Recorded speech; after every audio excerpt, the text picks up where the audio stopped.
Okay, welcome to our Erev Shabbat Parashat class, Parashat Bemidbar and Sefer Bemidbar, a brand new book. And the question is, what is with the counting?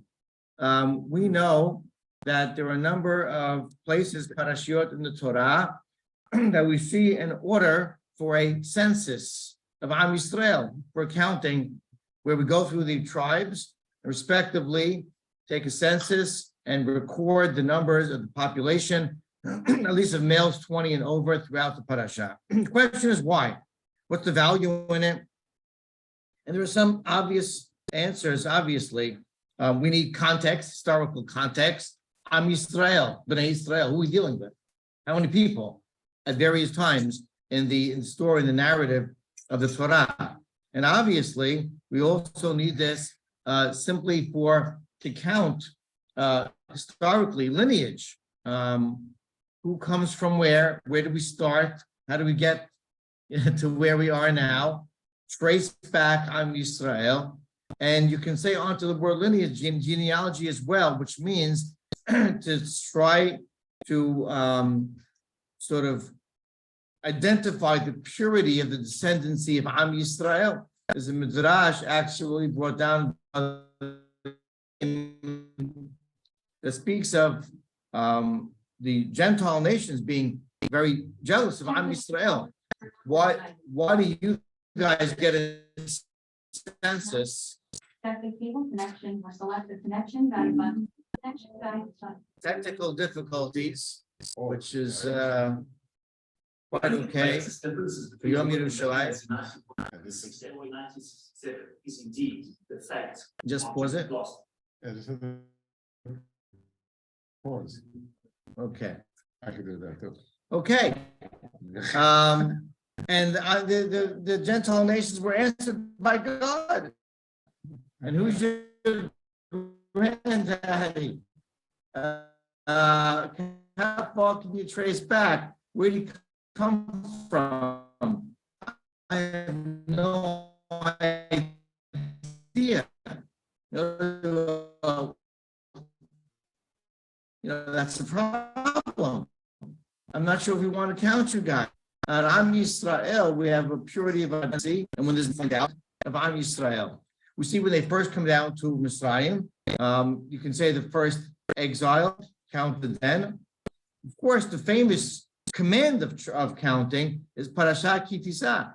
Ki Tisha et Rosh Bnei Yisrael Pudehem. When you count the head, so to speak, the identity, the people of Am Yisrael, and then it says V'natenu ish kofer nafsho, and that's the famous parasha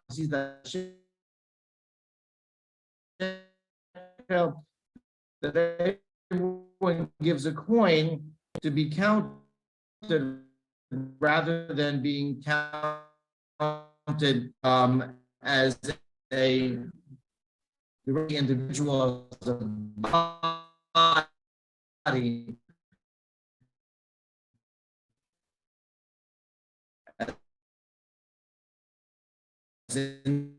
Name. And then we start the book of Bemidbar in the Parashat Pinehas, following the Parashat Balak and the debacle of the sin of Baal Peor and the plague, specifically said Shimon lost 24,000 members. Then there was another command for a census in Parashat Pinehas 4 times. But you know something?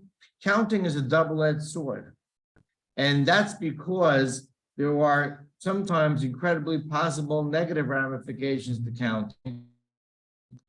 Very positive. And if you look, in fact, when these countings took place, they were from monumental moments or possibly following very sinful times. You know that when Am Yisrael entered to Eretz Mitzrayim, unfortunately, it was the beginning of exile, but it was monumental to have the nation of God somewhere else on earth and being self-contained and identified. The next time, we don't really have the parasha because post Het HaEgel, there was a census. So the second time was very different. It was a count to see who's left when the dust settles. Parashat Bemidbar seems quite innocent. Nothing's going on negative. I'm not sure. And there is a account, there's a request and a command for account. Parashat Pinchas again follows a sinful event of the Baal Peor and going with the daughters of Moab at the end of Parashat Balak, unfortunately. And so we do see two very different, you can say, surrounding contextual events of census. Sometimes it's following Am Yisrael's faltering and punishments, subsequent punishments. And Hashem says, as you know, Rashi has brought to Midrash several times, the wolf attacks the flock. You count your flock, you want to know who's left, right? The other two times, well, we understand coming down to Egypt, but certainly you need to know who came down and how we started. Not really clear over here why in Parashat Bemidbar we're counted, but I'll get to that. Let's talk about this double-edged sword. So counting, we know, can be disastrous. How so? If we don't follow the instructions of Ma'asit HaShekel and count them by offering their coin, rather you just count them by head. There is this puzzling idea of a magefa, of a plague, of a punishment that will befall Am Yisrael. Doesn't seem like they did anything egregious, simply by being counted directly by individuals, by bodies and by names. And Parashat Ki Tisa in the beginning warns us that in order to protect ourselves from such tragedy, that you need to be counted not as individuals, but by the coins which you contribute. It's a fascinating idea. What are we guilty of exactly? What was our wrongdoing? And there's a number of different types of theories. The Sforno explains that since they're usually after a sinful event, so at that point in time, if there is a account, we know that Kadosh Baruch Hu is reacting to something simple. And it's as if, as the individuals are being counted, we're sort of recalling why they're being counted. Their guilt is being recalled. They're being analyzed. And it's almost like we have what we call in Hebrew, hazara. We have a review of the sin, and that could lead, when a who is focusing on what we did wrong, to something that is, unfortunately, could end up being a tragedy. Rabbi Rabbi says, on the other hand, look at the word used. Every time we're counted, here in this parasha, the charge of the count is count, raise their heads. And the next pasuk says, tifkedu. Count is the way we translate that. The English here as well says, you'll count them. Tifkedu pakot, pekof daled. What is that root word referring to? So the Beit Bahia says it has two different reflections. One of them is that it refers to actually, as we just said, either to count, to identify, so to speak. And the other one refers to what we call hashgaha, oversight, analyzing, looking at something. And the explanation of that root word is basically that when an individual census is happening, you're identifying every single individual.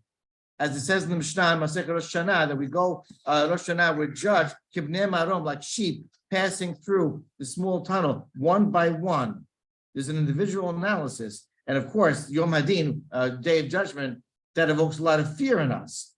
And the truth is that no single individual is meritorious enough, almost none, to survive such scrutiny, being looked at as an individual only. And if we are, then we are, in terms of the judgment of Kadosh Baruch Hu, in big trouble. So it says that Kadosh Baruch Hu says, you know what? I don't want to look at you individually. That's dangerous. Give a contribution instead. Let me look at the money, right? How much did he donate? That's much more safe. Rabbi Hirsch says, what gives us the right to be counted among the nations? Our fathers, our ancestries.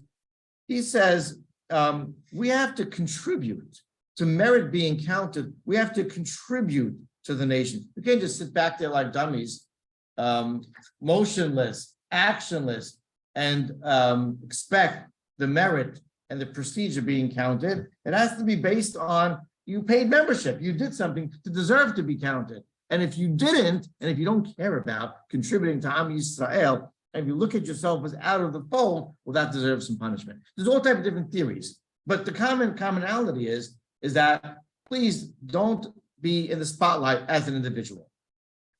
With unity, not only is there strength, but there is the ability to be camouflaged behind everything else. No focus on you. Don't look at me too much. Look at everyone. Look at us as a whole. Count our merits, right? That's Hashem's, of course, trait of compassion. So the sharp, dangerous edge of this sword is that tragedy can be a consequence of counting if you don't do it the right way. What is the other side of counting? Well, look at the words right in this parasha, Se'u et Rosh.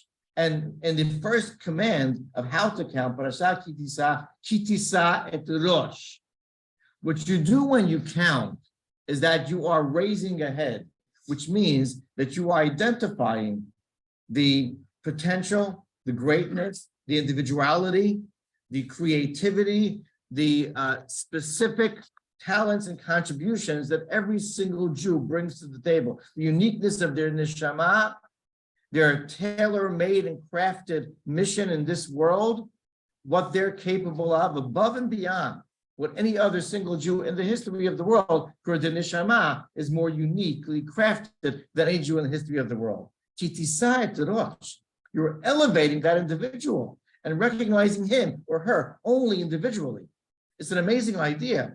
The Abarbanel explains that in our parasha, because again, doesn't seem to be an impetus for the counting in Bemidbar. There was no sin that preceded it. They're not going or coming anywhere specific. And he says, yes, they are. They're going to Eretz Yisrael very shortly. At least that was the plan.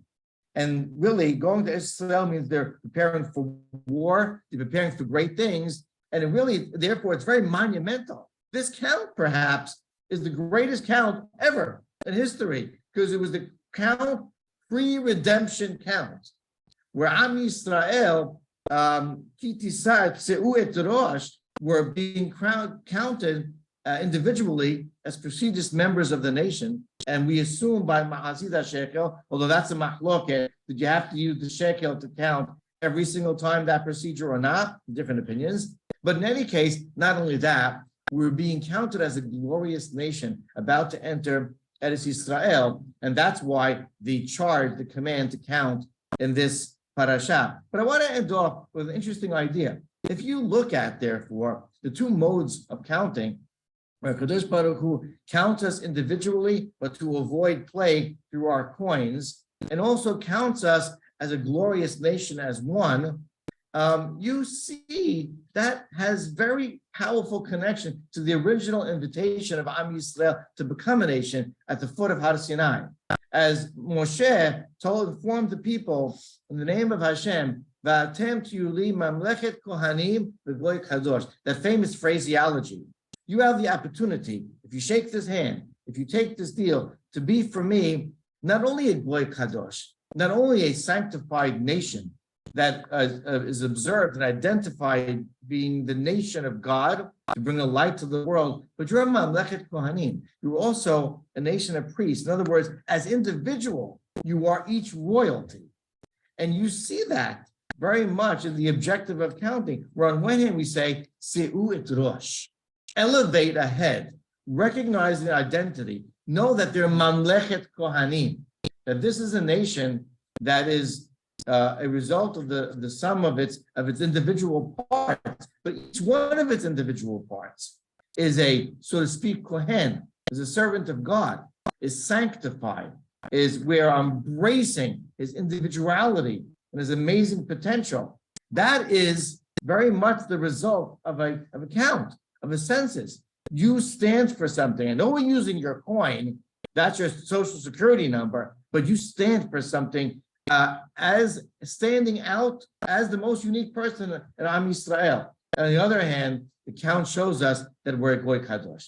We come to one single number, that counts every tribe, and then one sum total that counts of all of Am Yisrael. And we see at the most monumental times, both when we were purged into exile, when we went down to Egypt, and then when we were ready in this week's parasha to be elevated and catapulted into redemption to Eretz Yisrael, we were recognized as this holy sanctified nation, as the Goy Kadosh.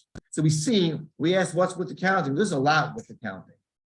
And that really is almost a Kadosh Baruch Hu's way of saying that, I am counting you, so to speak, as the chosen nation of the world. And Parashat Bemidbar is one of those, if not the most unique time where Kadosh Baruch Hu made that statement by the counting of his nation.